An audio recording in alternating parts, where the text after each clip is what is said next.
A chunk of inmates who find themselves in major prisons in Ghana were arrested for drug-related offences. While some were arrested for possession, others were arrested for using the drugs. A former executive secretary of the Narcotics Control Board, Yao Akresi Sapon, says the approach used in fighting drug-related offences in Ghana has been retrogressive. How many drug people? I mean, the big time guy have been arrested in Ghana.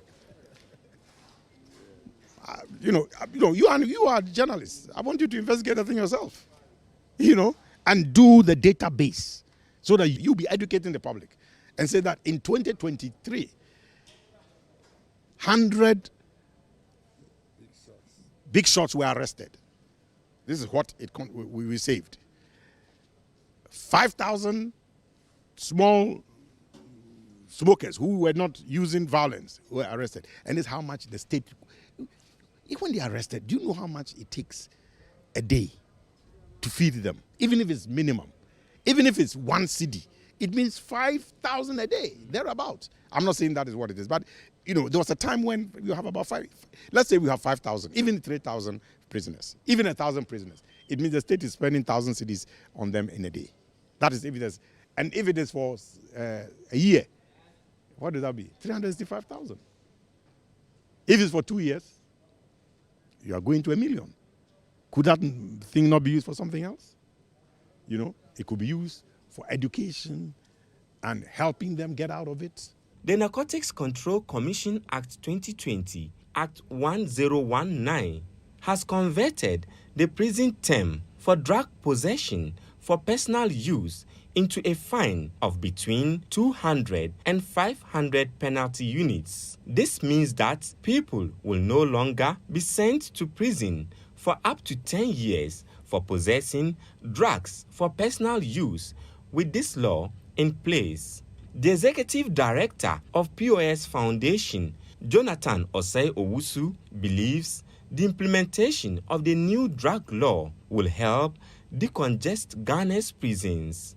When somebody uses drug, he is like somebody who is sick. He needs help.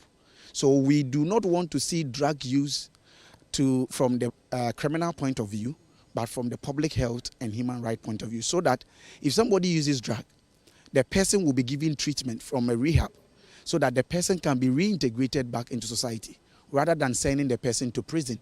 Why? Because when they get to prison through a roll of marijuana, they get contaminated with hardened criminals.